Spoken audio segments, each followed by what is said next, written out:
Hello नमस्कार, welcome to Inculcate Learning. Last video में हमने ADDIE जो है, जो कि हमारा क्या है, एक इंस्ट्रक्शनल डिज़ाइन का मॉडल है, उसके बारे में बात की थी। आज हम बात करेंगे दूसरे मॉडल के बारे में, अश्योर के बारे में।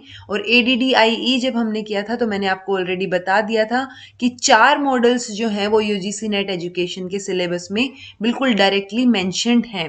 सो आपको जो बिल्कुल स्टैटिक पोर्शन है वो कवर कर लेना चाहिए, क्योंकि बहुत ईजी सी चीज़ें होती हैं बहुत बार और हम ऐसे ही नाम देख के छोड़ देते हैं। सो ADDIE में भी हमने सबसे मेन चीज़ क्या की थी कि हमने उसके डेफिनेशन या जो इनके ये जो एब्रिवेटेड फॉर्म है कि ए का क्या मतलब है, डी का क्या मतलब है, वो सब चीज़ें डिस्कस डिटेल में कर ली थी। तो आज हम बात करेंगे अश्योर के बारे में। दिस इज प्रेजेंटेड बाय मी रवीना। अगर आपको वीडियोस इन्फॉर्मेटिव लग रही हैं सो लाइक शेयर और सब्सक्राइब जो आप इनकलकेट लर्निंग को कर दीजिएगा। सो देखिए, अश्योर के बारे में बात करेंगे। उससे पहले शुरू करने से पहले आपको पता होना चाहिए किसने डेवलप किया था, यानी रॉबर्ट हैनिच, माइकल मोलेंडा और जेम्स डी रशल के नाम जो है आप मोटे तौर पे ध्यान रखेंगे। मॉडल्स होते किस लिए हैं? यूजुअली ये फोकस करते हैं प्लानिंग के ऊपर और लेसन्स को कंडक्ट कैसे करना है, और मेजर तौर पे किस पे फोकस करेंगे कि लर्नर की नीड्स क्या हैं। ठीक है, और उन्हीं के बेसिस पे जो इनका ये जो एब्रीविएशन का फुल फॉर्म जब हम पढ़ेंगे सो उन्हीं के बेसिस पे ये निकल के आती है कि आप एनालाइज करेंगे नीड्स को या कैसे लास्ट तक जाते जाते इवेल्युएट करेंगे। एक चीज जो आप कॉमन देखेंगे वो क्या है, हमने लास्ट में ADDIE किया था, ये भी ए से शुरू था, ई पे खत्म था, और अश्योर जो है वो भी ए से स्टार्ट होके ई पे फिनिश है। रीजन क्या है? ऑब्वियसली स्टार्टिंग आप कहाँ से करेंगे? एनालिसिस से करेंगे। उस एनालिसिस में जो जो भी लर्नर होगा उसके नीड्स के बारे में भी आप एनालाइज कर सकते हैं। और लास्ट में क्या आ जाएगा? ई, यानी कि इवेल्युएशन। सो ये ए और ई जो है इन दोनों मॉडल्स में एनालिसिस और इवेल्युएशन ही रहेगा। बीच में जो चीजें बच गई, यहाँ पे एक ध्यान ये है कि यहाँ पे 5 जो है, यानी 5 लेटर्स हैं ADDIE, और यहाँ पे क्या है, 6 लेटर्स हैं, तो 6 स्टेप्स या 6 एब्रीवेशन के फुल फॉर्म्स आप लगा के चलेंगे। Systematic approach of developing lesson plans that help teachers to organise instructional procedures and do an authentic assessment of students learning. So एक तरीके से सिस्टमेटिक अप्रोच हो गया। सिस्टमेटिक क्यों? क्योंकि एनालिसिस ए से शुरू होके और ई तक जा रहा है ये। ठीक है, तो सिस्टमेटिकली हुआ ना कि आप कैसे स्टेप वाइज जो है एनालाइज कर रहे हैं चीजों को। सो अश्योर में जब हम इस मॉडल को देख रहे हैं तो 6 स्टेप्स हो गए, क्योंकि अश्योर में 6 लेटर्स हैं। सो फर्स्ट है ए, जिसमें हम क्या बोल रहे थे, एनालाइज द लर्नर। लर्नर को एनालाइज करने के बाद आप ऑब्जेक्टिव स्टेट करेंगे। उन ऑब्जेक्टिव्स को अचीव करने के लिए आप मेथड्स, मीडिया, मटेरियल, वो चीजें सिलेक्ट करेंगे और फिर उसको यूटिलाइज करेंगे अकॉर्डिंग टू अश्योर मॉडल। और रिक्वायरमेंट की जरूरत है, किस क्या रिक्वायरमेंट की? लर्नर के पार्टिसिपेशन की, यानी जितना ज्यादा लर्नर का पार्टिसिपेशन होगा उतना ही बेटर जो है वो ये इस मॉडल के बेसिस पे हम बोल सकते हैं कि उतनी बेटर लर्निंग होगी। और लास्ट में फिर आप इवेल्युएट और रिवाइज। सो ये 6 स्टेप जो ये एब्रीविएशन की फुल फॉर्म है कि क्या क्या है, ए से क्या है, एस से क्या है, सो ये चीजें आप ध्यान रखेंगे। एक बार हम इन सब चीजों को, जो कि 6 के 6 जो स्टेप्स हैं मॉडल के, उनको एक बार डिटेल में डिस्कस कर लेते हैं।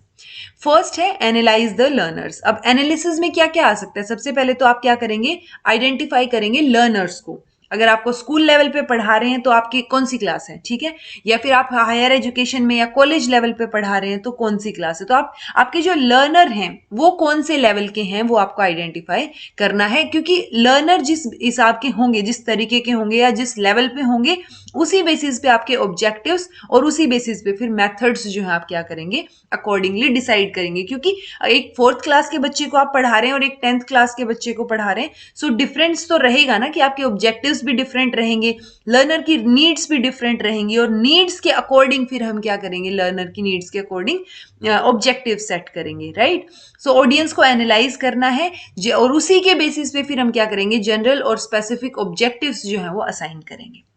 नेक्स्ट है identify the learning style. Learning style भी स्टूडेंट्स का भी अलग होता है और स्टूडेंट्स में इंडिविजुअल डिफरेंसेस की वजह से हर स्टूडेंट का भी अलग हो सकता है। सो आपको अगर ध्यान हो तो 1:30 हम लगा के चलते थे, प्यूपिल टीचर रेशियो जो है, ताकि क्या हो जाए कि बच्चों को अच्छे से एनालाइज किया जा सके और बच्चों को अच्छे से समझ आए। उस बेसिस पे ही तो ये रेशियो कम रखा जाता है, वरना जो रेशियो अगर हम नॉर्मल, अगर आप कोचिंग सेंटर्स में रेशियो देखेंगे तो वो 250, 250, 300 बच्चों की क्लासेस होती हैं। ऑल्दो वो लेवल क्या हो गया, थोड़ा सा हायर लेवल हो गया। सो लर्निंग स्टाइल जो है या जो लर्निंग की चीजें हैं या किस तरीके से सब चीजें होंगी वो काफी हद तक किस पे डिपेंड करेगा, लर्नर पे। और इसीलिए हमारा फर्स्ट स्टेप हो जाता है कि लर्नर कैसा है उसको एनालाइज करना, और उसी के बेसिस पे फिर सेकंड स्टेप में एस से जो है आप क्या करेंगे, ऑब्जेक्टिव्स को स्टेट करेंगे। सो ऑब्जेक्टिव्स क्या है, एक तरीके से लर्निंग आउटकम्स की तरह ही आएंगी। तो वो जो लर्निंग ऑब्जेक्टिव्स आप बना के चल रहे हैं वो एक यहाँ पे ट्रिक सी है, या इसी मॉडल में ये चीज मेंशन की जाती है हमेशा कि ABCD ऑफ लर्निंग ऑब्जेक्टिव्स। सो ए से ये किसको मानते हैं, ऑडियंस को, कि आप ऑडियंस या लर्नर क्या हैं जिनके लिए आप ऑब्जेक्टिव्स बना रहे हैं, राइट। जैसे मैंने आपको बताया कि आप स्कूल लेवल के बच्चे को पढ़ा रहे हैं, या स्कूल में भी जो है आपकी क्लास कौन सी, किस बच्चे, किस क्लास के स्टूडेंट्स को आप जो है हैंडल कर रहे हैं, या फिर अगर आप कॉलेज लेवल पे हैं तो क्या है। तो वो ऑडियंस एक तरीके से, यानी ऑडियंस ये इन जनरल लेके चल रहे हैं, बट हम जब एजुकेशन की बात कर रहे हैं तो हम लर्नर की बात करेंगे, राइट। सो वो जो स्टूडेंट्स हैं तो वो यहाँ पे क्या है, ए से ऑडियंस, बी से बिहेवियर, कि हर किसी का स्पेसिफिक बिहेवियर होता है, कैपेबिलिटीज अलग अलग होती हैं लर्नर की, तो हम फिर स्पेसिफाई करेंगे बिहेवियर को, या जो कैपेबिलिटी है कि वो सीखने सिखाने की प्रक्रिया में जो सीखने का बच्चे की कैपेबिलिटी है ना, पोटेंशियल क्या है। सो एक तरीके से वो बिहेवियर के अंदर सारी चीजें इंक्लूड हो जाएंगी। उसके बाद आएगा सी से कंडीशंस। तो ये ABCD बोल रहे हैं हम, तो कंडीशंस क्या है कि वो कंडीशंस जहां पे बच्चे की परफॉर्मेंस को ऑब्जर्व किया जा रहा है, या फिर जिस बेसिस पे एनालाइज करके आप बाकी चीजें ऑब्जेक्टिव स्टेट कर रहे हैं, सो वो कंडीशंस या जो लर्निंग एनवायरमेंट है वो भी काफी हद तक क्या करेगा, अफेक्ट करेगा। डी से क्या हो गया, डिग्री, यानी जब स्पेसिफाई करेंगे हम डिग्री को कि किस हद तक हमें वो जो नई स्किल है वो मास्टर करवानी है बच्चे को, राइट। सो उस पर भी काफी चीजें डिपेंड करेंगे, जो ऑब्जेक्टिव्स हैं, क्योंकि डिपेंड करेगा ना कि बच्चे को कौन सी क्लास का है। मान लीजिए आप मैथमेटिक्स की क्लास ले रहे हैं, सो 5th क्लास के स्टूडेंट की और 10th क्लास के स्टूडेंट की लेवल जो है मैथ्स का, या जो स्किल आप डेवलप करवाना चाह रहे हैं उसका लेवल तो अलग अलग रहेगा। सो डी से क्या है, वो डिग्री। तो ये ABCD जो है क्या हो गए, लर्निंग ऑब्जेक्टिव्स के हो गए। ये हमारा सेकंड स्टेप हो गया अश्योर मॉडल के अकॉर्डिंग। फिर आता है select the methods, media and material.